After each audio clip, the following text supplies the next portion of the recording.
Une personne sans référence, un bon matin devient une légende.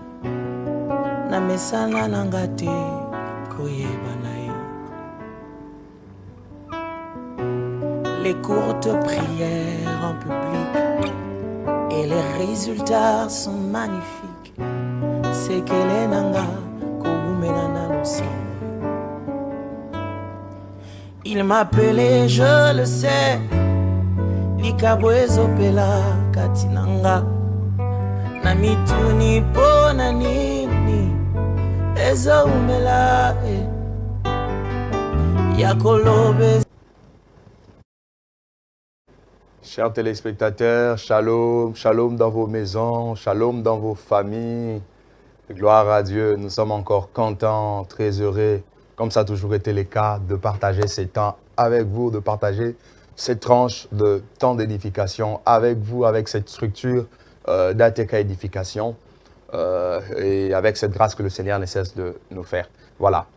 Pour cette tranche, nous allons encore partager un message qui est très important. C'est dans notre rubrique de ce que l'Église doit savoir. Nous allons partager sur la soumission aux autorités. Soumission aux autorités. Père, nous te bénissons, toi qui nous donnes ces souffles et qui nous donnes cette opportunité. Transforme quelqu'un par ta parole dans le nom de Jésus. Amen. Voilà. Nous allons essayer de changer autour de la soumission aux autorités à la lumière de la Bible parce que nous nous édifions mutuellement autour de cette bonne parole de Dieu, cette parole qui est suffisante, cette parole qui est complète, cette parole qui est capable de nous rendre propre à toute bonne œuvre pour le Seigneur. Cette parole qui nous permet d'étendre vers la perfection. Donc, c'est au moyen de cette parole que nous allons échanger. Je vous propose le texte de Romains chapitre 13, le verset 1 jusqu'au verset 7. Je sais que c'est quand même un long texte que nous allons lire rapidement. Pour vous qui êtes à la maison, ouvrez vos tablettes, ouvrez vos Bibles. Comme ça, nous allons lire ensemble. Il est dit ceci. Que toute personne soit soumise aux autorités supérieures, car il n'y a point d'autorité qui ne vienne de Dieu. Et les autorités qui existent ont été instituées de Dieu. C'est pourquoi celui qui s'oppose à l'autorité résiste à l'ordre que Dieu a établi. Et ceux qui résistent attireront une condamnation sur eux-mêmes. Ce n'est pas pour une bonne action, c'est pour une mauvaise action que les magistrats sont à redouter. Veux-tu ne pas craindre l'autorité? Fais le bien et tu auras son approbation. Le magistrat est serviteur de Dieu pour ton bien. Mais si tu fais le mal, crains, car ce n'est pas en vain qu'il porte l'épée, étant serviteur de Dieu pour exercer la vengeance et punir celui qui fait le mal. Il est donc nécessaire d'être soumis, non seulement par crainte de la punition, mais encore par motif de conscience. C'est aussi pour cela que vous payez les impôts, car les magistrats sont des ministres de Dieu entièrement appliqués à cette fonction. Rendez à tous ce qui leur est dû, l'impôt à qui vous devez l'impôt, les tribus à qui vous devez les tribus, la crainte à qui vous devez la crainte, l'honneur à qui vous devez l'honneur. Ça, c'est ce que déclare la parole de Dieu dans Romains chapitre 13, le verset 1 à 7. Alors, déjà, comme je l'ai dit, à la lumière de ces textes, nous allons parler de la soumission aux autorités. Vous remarquerez que dans ces passages, en commençant par le verset premier, on nous en parle. En commençant par le verset premier, on nous donne déjà cet aperçu en disant que toute personne soit soumise aux autorités. En fait, lorsqu'on dit soit soumise ici, ce verbe fait allusion à l'obéissance absolue d'un soldat à son supérieur. Voyez, donc dans le contexte grec, quand l'apôtre Paul est en train d'écrire, parce que c'est l'apôtre Paul qui a écrit ces livres de Romains, cet épître aux Romains, il a écrit cela aux chrétiens romains. Alors quand il dit, quand il parle de soit soumise aux autorités, que toute personne soit soumise aux autorités, il fait allusion à cette obéissance d'un soldat à son supérieur. Ça, c'est déjà une idée de base qui nous permet de comprendre ce que nous sommes en train de dire. Et ce qui m'attire un peu plus dans ces passages, c'est que c'est à quel moment que l'apôtre Paul est en train de dire, d'encourager l'Église, encourager les chrétiens de pouvoir se soumettre aux autorités. Quand je lisais ça, quand j'ai pu découvrir ça, ça m'a étonné. C'était au temps de l'empereur romain Néron. Et cet empereur est en train de nuire aux chrétiens. Il est en train de faire du mal aux chrétiens. Il est en train de maltraiter les chrétiens. C'est en ces moments que l'apôtre Paul est en train d'instruire le croyant, instruire les chrétiens romains de pouvoir se soumettre à l'autorité, aux autorités. C'est-à-dire qu'il était même en train d'inclure le dirigeant, le gouvernement. Et là-dedans, il y avait celui qui dirigeait l'empereur Néron, mais qui est en train de faire du mal aux croyants, de faire du mal aux chrétiens. Malgré ce qu'il est en train de faire, l'apôtre Paul préconisait à l'Église de pouvoir se soumettre aux autorités. Déjà, comme il est dit dans la parole de Dieu, dans ces textes que nous avons lus, j'aimerais vous dire qu'il n'y a pas d'autorité qui ne vienne de Dieu. Ça n'existe pas. Il n'y a point d'autorité qui ne vienne de Dieu. Ce n'est pas moi qui l'ai dit, ce n'est pas moi qui l'énonce, mais c'est plutôt la parole de Dieu. Alors, ce que la parole de Dieu dit est vrai, parce que Christ dit, en parlant de la parole, en parlant du Père dans le chapitre 17 de Jean, quelque part, il dit que ta parole est vérité, la parole de Dieu est vérité. Il n'y a point d'autorité qui ne vienne de Dieu. Ça, c'est à retenir. C'est simplement parce que Dieu est le seul souverain de l'univers. Il est le seul souverain de l'univers et c'est lui qui a institué l'autorité sur la terre. D'ailleurs, j'aimerais vous dire que Dieu a institué 4 autorités sur la terre. Nous avons le gouvernement sur tous les citoyens. Nous avons l'Église sur les croyants. Nous avons le parent sur les enfants. Nous avons le patron sur les employés. Ce sont là les 4 autorités. 4 autorités que Dieu a instituées sur la terre. C'est-à-dire que même l'autorité du gouvernement humain vient de Dieu. Et cela est défini par lui, cela est défini par Dieu. Et vous poserez la question, mais c'est à quel stade les commentateurs de la Bible sont d'accord que dans Genèse chapitre 9, le verset 6, donc comme c'était après les déluges, que Dieu a établi le gouvernement humain afin que les hommes puissent juger les affaires criminelles et punissent le coupable. C'est Dieu qui a institué cela. Cela est illustré dans Genèse chapitre 9, le verset 6. Écoutez ce que la Bible dit. Si quelqu'un verse le sang de l'homme, par l'homme son sang sera versé. Car Dieu a fait l'homme à son image. Dieu dit, si quelqu'un verse le sang de l'homme, par l'homme son sang sera versé. Donc, c'est-à-dire que par l'homme, il y aura un jugement qui sera exécuté. Voyez-vous, c'est Dieu qui a institué le gouvernement humain. L'autorité du gouvernement humain est instituée par Dieu. Mais pour le gouvernement, j'aimerais vous dire que ceci ne veut pas dire que Dieu approuve tous les agissements de nos dirigeants. Dirigeants de pays, dirigeants de villes. Ça ne veut pas dire que Dieu approuve tout ce qu'ils font, non. Dieu n'approuve pas certaines choses. Lorsqu'il est question de la brutalité, la tyrannie, cela n'est pas approuvé par Dieu. Dieu n'approuve pas la corruption et tant d'autres vices que nous pouvons rencontrer dans des nations ici sur cette terre des hommes. Mais au-delà de ça, vous ne devez pas oublier que c'est Dieu qui a institué l'autorité humaine. L'autorité ou le gouvernement humain est institué par Dieu. Et c'est Dieu qui les définit. Malgré cela, nous devrons savoir, malgré tout ce que peut avoir comme de bavures, comme de vices, comme de désorientations, de ce qui nous dirige parfois dans nos différentes nations et autres, sachez-les que l'autorité est sacrée. Il y a quelques vérités que j'aimerais vous annoncer, toujours à la lumière de ces textes, de ces passages que nous avions lus de Romains chapitre 13 du verset 1 jusqu'au verset 7. Il y a un bon nombre de vérités que nous pouvons ressortir là-dessus. Première vérité, c'est que l'anarchie n'est pas la volonté de Dieu. L'anarchie n'est pas la volonté de Dieu. Ça veut dire que Dieu, ce n'est pas dans la volonté de Dieu que là où se retrouvent les hommes, qu'il n'y ait point d'autorité. Non, non. Pour Dieu, il faudrait qu'il y ait l'autorité là où se retrouvent les hommes, afin que les choses soient mieux régulées. Deuxième vérité, c'est que n'importe quel gouvernement vaut mieux qu'aucun gouvernement. N'importe quel gouvernement vaut mieux qu'aucun gouvernement. C'est-à-dire que vous pouvez vous retrouver dans une nation où parfois vous vous dites que les choses ne semblent pas aller, les choses ne marchent pas. Mais sachez-les que c'est un mauvais gouvernement mieux vaut qu'aucun gouvernement. Car dans la pensée de la volonté de Dieu, il ne veut pas qu'il y ait l'anarchie. Parce que là où il y a l'anarchie, c'est le désordre total. N'importe quel gouvernement vaut mieux qu'aucun gouvernement. Voilà pourquoi nous avons intérêt de pouvoir respecter les autorités à tous les niveaux. Troisième vérité, la résistance à l'autorité est une opposition à Dieu. Ça, nous le voyons dans les versets 2 de Romains chapitre 13. Pour dire que lorsque vous résistez à l'autorité, vous vous opposez à Dieu. Car l'autorité qui est devant vous a été instituée par Dieu. Et lorsque vous vous opposez à lui, ça veut dire que vous vous opposez à Dieu. Toujours dans le même verset 2, nous pouvons ressortir une quatrième vérité. C'est que la résistance à l'autorité attire une condamnation.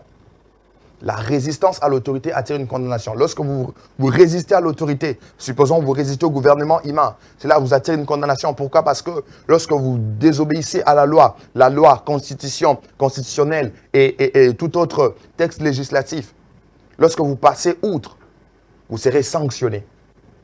Voilà, donc ce n'est pas forcément le jugement de Dieu, mais ici, il est question de la punition que nous recevons lorsque nous violons la loi. Les enfants de Dieu, j'aimerais vous dire que vous ne devez pas résister aux autorités. Vous ne devez pas vivre à l'encontre de la loi. Non, non, non, non. Dieu n'est pas pour l'anarchie. Cinquième vérité, c'est que l'autorité représente Dieu. Nous pouvons le voir dans le verset 4. L'autorité représente Dieu. C'est ainsi que vous verrez dans la Bible, même pour David, lorsque Saül est en train de chercher comment l'éliminer ou comment mettre fin à sa vie. David a rencontré des opportunités favorables pour mettre fin à la vie de Saül, qui était devenu son ennemi. Vous savez ce que David a fait? La Bible déclare, David lui-même le dit, qu'il n'avait pas voulu porter sa main sur le loin de l'Éternel. Il considérait Saül, malgré ses bavures, malgré que Dieu avait déjà rejeté Saül. Mais David continuait à le considérer comme étant le loin de Dieu. C'était quelqu'un qui avait le respect, le respect du sacré, le respect des autorités. Il n'a pas voulu porter sa main sur Saül. Parce que pour David, l'autorité représentait Dieu. Voilà pourquoi il pouvait continuer à le considérer comme étant le loin de Dieu. Bien-aimés, peu importe là où vous vous retrouvez, citoyen dans un pays, sachez-le que l'autorité représente Dieu. Ceux qui vous dirigent représentent Dieu. Enfants dans un toit familial, les parents représentent Dieu parce qu'ils sont des autorités.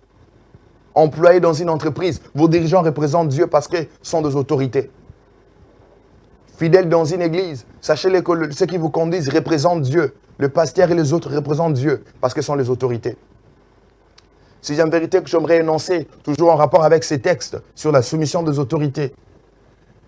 Il faut la crainte et l'honneur aux autorités. Bien-aimés enfants de Dieu, j'aimerais nous dire que nous devons la crainte et l'honneur aux autorités. Quoi qu'il en soit, peu importe ce qu'ils sont, qu'ils puissent être peut-être de notre camp politique ou pas, nous devons la crainte et l'honneur aux autorités. La parole de Dieu est apolitique. Nous, ce que nous savons, nous devons faire, c'est obéir à la parole de Dieu. Septième vérité, c'est qu'il y a des raisons d'obéissance à l'autorité. On peut le voir dans le verset 5 de Romains chapitre 13. Il y a des raisons d'obéissance à l'autorité. Premièrement, c'est la crainte de la punition. Il faudrait craindre la punition. Deuxièmement, c'est le désir de garder une bonne conscience. Bien-aimé, si tu dis que toi, tu ne vas pas craindre la punition, ok, la deuxième raison est là. Garde une bonne conscience. C'est à cela que nous sommes appelés à obéir aux autorités. Huitième vérité que j'aimerais énoncer toujours en rapport avec ces textes, c'est que le gouvernement a reçu l'autorité pour infliger une peine capitale pour une offense capitale. Lorsqu'on parle de la peine capitale, il est question de la mort. Les autorités peuvent décider qu'une personne soit sanctionnée jusqu'à sa mort, peut-être dans la prison. Vous direz, mais qu'est-ce que vous êtes en train de dire, frère? Qu'est-ce que vous êtes en train de dire, homme de Dieu?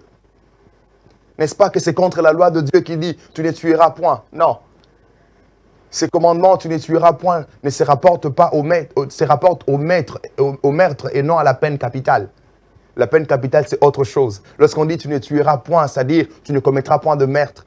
Mais lorsqu'il est question de la peine capitale, c'est Dieu qui a donné l'autorité, qui a donné le pouvoir aux autorités.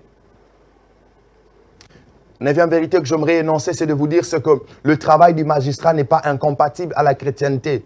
Oui, je reprends, nous pouvons le voir dans le verset 4. Le travail du magistrat n'est pas incompatible à la chrétienté. Aujourd'hui, il y a tout un tas de choses que les gens pourront vous dire, non, ça, un enfant de Dieu ne peut pas le faire. Non, c'est un travail de mensonge. Non, bien aimé, ici, on dit que le magistrat représente Dieu.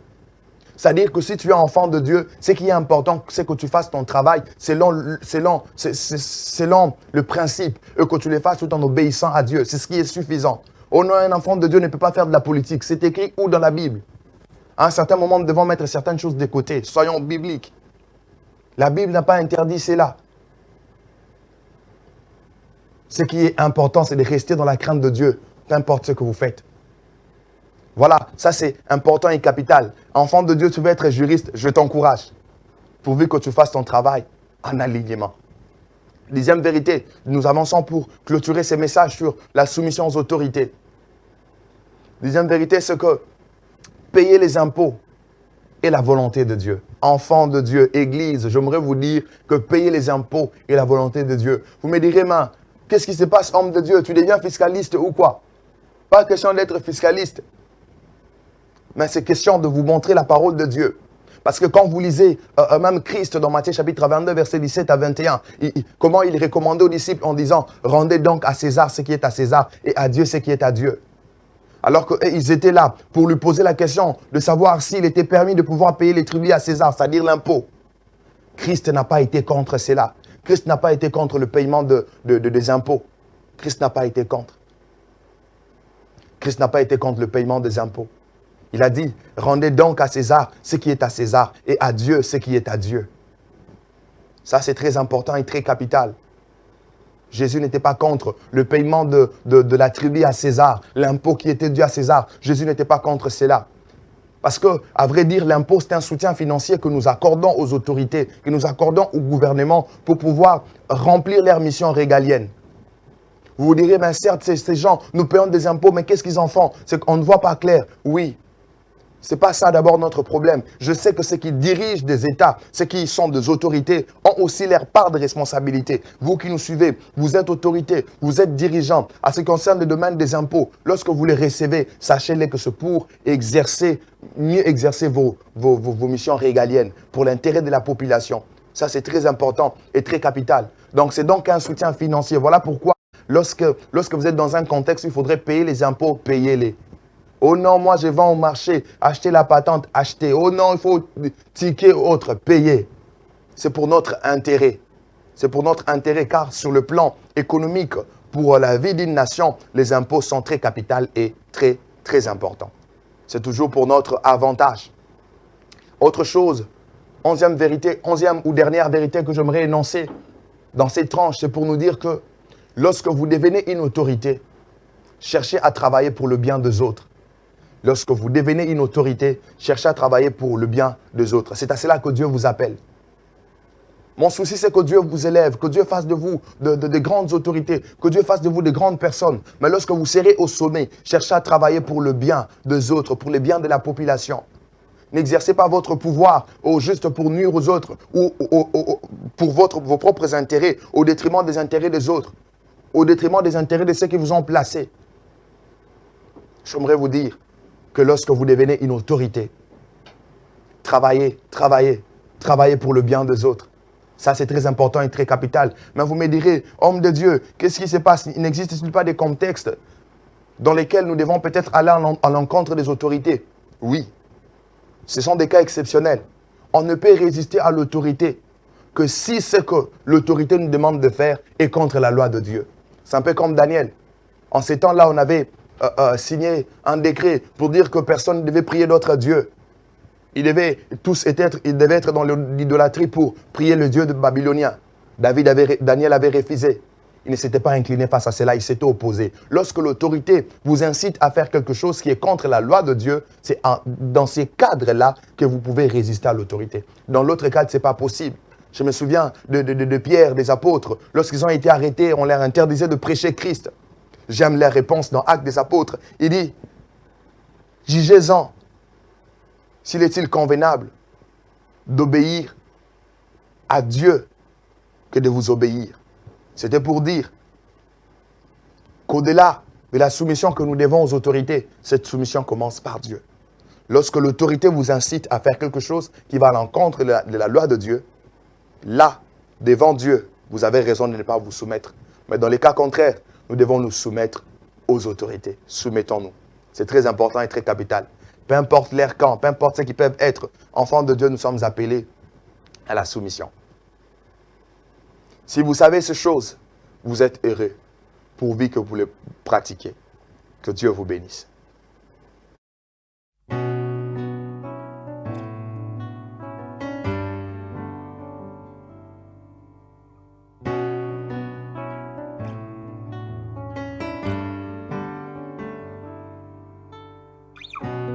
Une personne sans référence, un bon matin devient une légende. Namesana langate koyeba nae. Les courtes prières en public et les résultats sont magnifiques. C'est que les nanga koumenana aussi. Il m'appelait, je le sais, likabo ezopela kati nanga na mituni pona nini ezoumela ya kolobe